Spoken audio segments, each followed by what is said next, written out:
Okay, someone wanted to know what is the connection between ascension and kundalini or kundalini. Ascension is going to higher states of consciousness. If you want to know what those possible other states are, you need to look at the scale of human consciousness, which you can use your internet search engine for. Just type in the scale of human consciousness, and you could also put in David R. Hawkins, who has got the description of it all. Some people have made prettier diagrams when you use your search engine, but if you find Dr. Hawkins' version, Dr. David R. Hawkins, find his version, and if you find it hard to read, and I kind of do, find somebody who has made it prettier, more colorful, but make sure they're using the same scale and the same words. Then you can print off the pretty version and tape it to your bathroom mirror so you can look at it every time you go in to brush your teeth. Other places you can tape the scale are in your cubicle at work. You could put it in your glove compartment in your car. You could you could tape it to the screen where you play video games, like right in front, so that you can't play video games anymore, because every time you look at the video game screen, you see it's covered with the scale of Hawkins. Television sets, you could put it there, etc., etc. So, Kundalini is always talked about as being some kind of energy that's dormant in you. And in order to activate Kundalini, you basically need to get onto what is known as a spiritual path. And the basic way of being on a spiritual path is to either spend a lot of time down on your knees praying. How you're going to pray is, I don't know. Do I think praying is a good idea? I mean, if you're doing Our Father 5,000 times, the answer is going to be, it's not going to help you. Because you are filling your mind full of words that you memorized. Hail Mary, ditto. It is not going to help you. Someone says, what about Bhakti Yoga, which is basically kindness yoga? That is a nice thing you can do. Is it going to extend you into higher realms of consciousness by itself? Could be.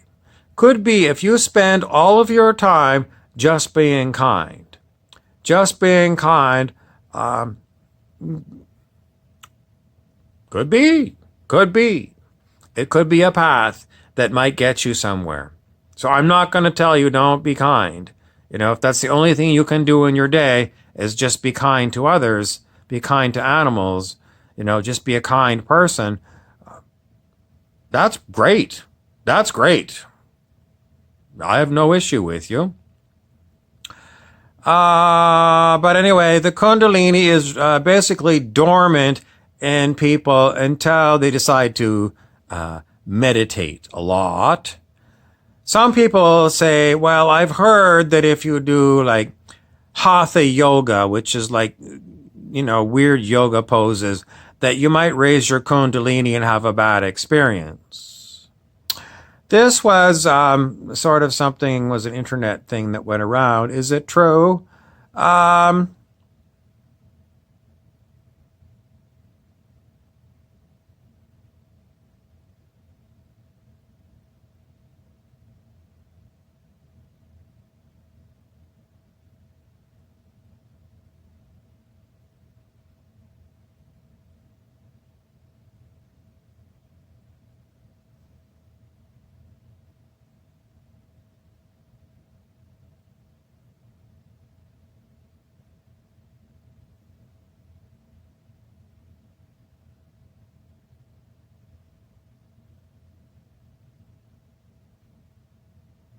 It could be true that if you do different yogic poses and yogic locks, that you could do something to your kundalini and your chakras.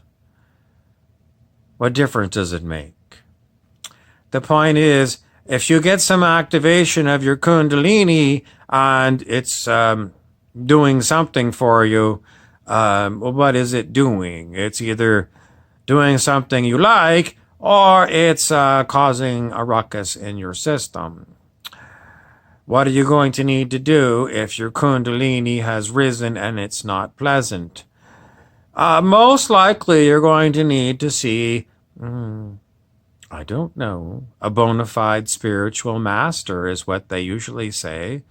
Where are you going to find a bona fide spiritual master who can help you with your problematic kundalini that's risen because of you've been doing some kind of hatha yoga locks and poses?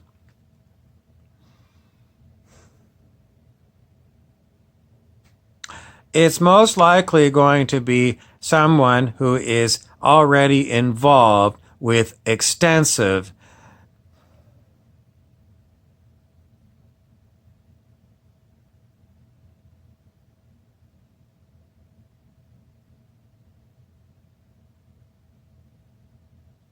In other words, you're going to have to get yourself fixed.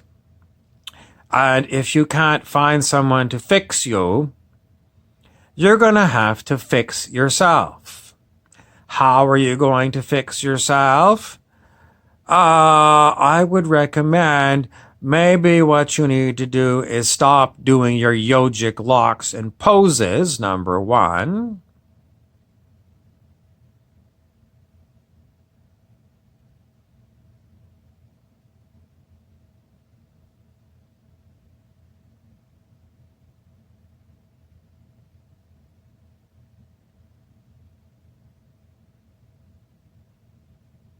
And if there's any other things you need to do after you've stopped doing your hatha yoga, yogic locks and poses, and you're still feeling like something's wrong with my energy system,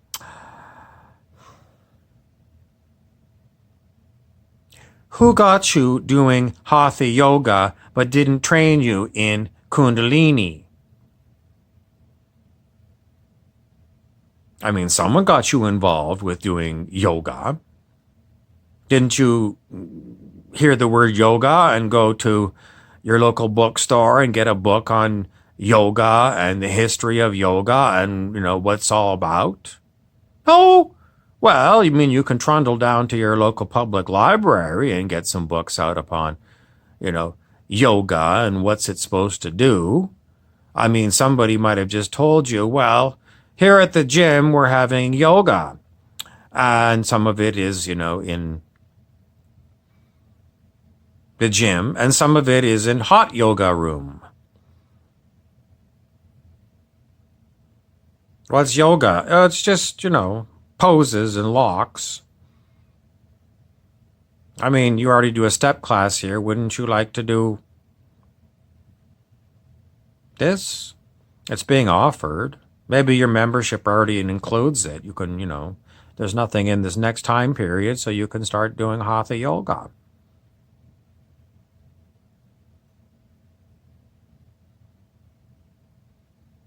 Anyway, the point is, if you have triggered your kundalini, or that's what you figure it is, because you can't figure out what the hell's going on with your body, you're getting all kinds of weird sensations that you go to the doctor and your doctor looks at you and say, I don't know what the hell's wrong with you. I mean, here's some more different kinds of tranquilizers. You say, Doc, I've taken all these anti-anxiety pills. I've taken everything you've given me. I've got basically a huge medicine cabinet full of pills. I'm tired of taking your pills because they haven't solved my problem. The doctor looks at you and says, he's got like his watch, right? He's got his watch and he taps his watch and he said, time's up. Pay the receptionist when you leave. I don't have any more pills to prescribe you. I can increase the dose, but basically, I don't have anything else for you in Western medicine to deal with whatever you're describing. So you're kind of like back on your own again. Are you going to go back to your gym where you do Hatha yoga and see if anybody else has got this system. Oh, yeah. Several other people also say, yeah, I've got the same symptoms. I don't feel right. I've been in your class. I've been taking this Hatha yoga. I don't know what the hell Hatha yoga is. Why don't they just call it like, gymnastics or something? No, they don't call it that. They call it Hatha yoga, and they use specific poses. And the yoga training teacher, basically tells you if you're not doing the pose correctly. So you could go up to the teacher who taught you these poses and say, I'm having these weird physical effects in my body. You taught me these things. What can you tell me about what the hell's going on with me? And maybe they've got an answer. Maybe they're saying, I'm not a medical doctor, so I can't give you any medical advice. Bye-bye. Or maybe they are going to say, well, you've got an activated Kundalini. Congratulations. And you look at them and say, well, now what? And maybe they're going to give you, well, you can have a private lesson with me. It's only going to be, $250 a night. And, I'll sit with you while you scream in agony because it feels like you got burning going up and down your spine. Are you going to be too impressed with that person?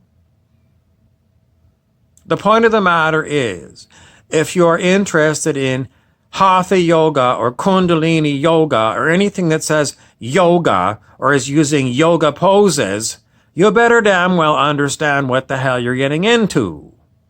This is definitely a warning, because there are plenty of incident reports of people who didn't have a clue what yoga was all about doing these things because they thought they were gymnastics and it was an exercise class so they could lose their flabby belly. Okay, so anyways, if you've got problems with your Kundalini, are you going to call, me, Harry Weaver, and say, Harry, what do you recommend? I'm going to tell you, I'm not a bona fide Kundalini master. I don't know much about Hatha yoga, and I know a lot of people do these kind of poses, the downward dogs, etc. It's pretty much common, and you can find it on the internet. I'm going to tell you, I don't expect that you're going to get too much relief until you go maybe to India. And it's going to cost you a hell of a lot of money to get on a plane and go to India and find a bona fide Indian who knows what the hell's going on with your Kundalini. Because I sure as hell don't. You're surprised? I'm sorry. If you're going to be practicing Kundalini yoga or Hatha yoga and you don't know what the hell you're getting into, don't come to me, because I don't do Kundalini yoga. I don't do Kriya yoga. That's the other one that people are always saying. Yogananda says do Kriya yoga, Hatha yoga, hot yoga. I don't do yoga. I do some stretches. Some people might say, they call it. So let's say you've got on the plane and you'd flown to New Delhi in India, and you now have to go in search of a bona fide Indian master of Kundalini or Hatha, because you have to figure out what the hell's going on with you, because even when you did a bit of a book search, you found there was a book by Gopi Krishna who went through a very difficult Kundalini awakening. And after you read Gopi, you came to the conclusion that I can't seem to get an answer out of the book as to what the hell I need to do. So anyways, you have got to the capital city of India, and now where do you go to find your bona fide spiritual master who is going to be able to give you some help with your very uncomfortable body? Is the master just going to appear, in the airport and pick up your luggage and, put you in a cab and drive you to some ashram someplace? I doubt it. Your best bet is going to be what I always say: rely on serendipity and synchronicity and follow your hunches. So if your hunch is, well, regardless of what's going on right now, I'm thirsty and I need a drink, you might wander over in the airport to the nearest place that looks like it's got something you might like to drink. You might order something there, and if you get an intention that says, I'm really here to find a bona fide spiritual master, you might say to someone, that either in line or, at the counter, oh, by the way, I've got a problem with my Kundalini. You wouldn't happen to know anybody who's like an expert in Kundalini or Hatha Yoga. See what you get. You might get blank stares. They might not understand your dialect of English. But, that would be basically what I would do once I got to India. I wouldn't immediately leave Delhi and expect to find, some country bumpkin somewhere who's going to know. I mean, it's a huge city. There's plenty of people you can ask.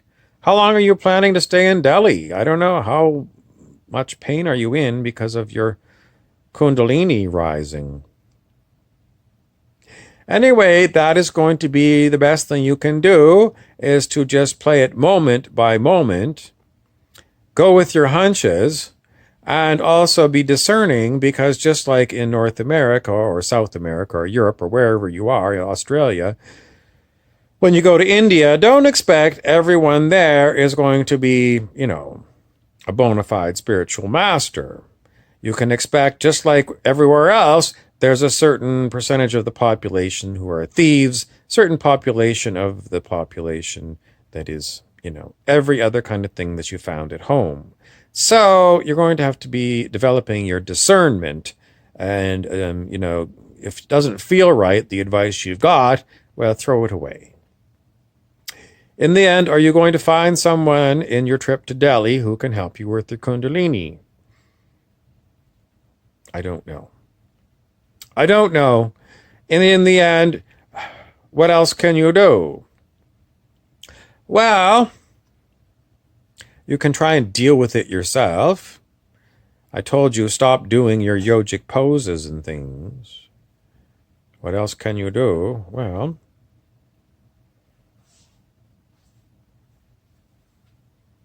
sit quietly on your bed.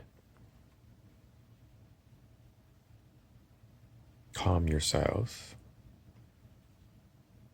And see if your intuition rises and gives you some things that it wants you to do.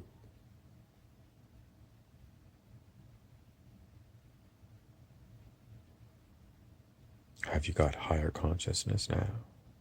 Intuition, if it's giving you good advice, is higher consciousness. Beware of gula feeds, that is, things that feel like intuition, but aren't.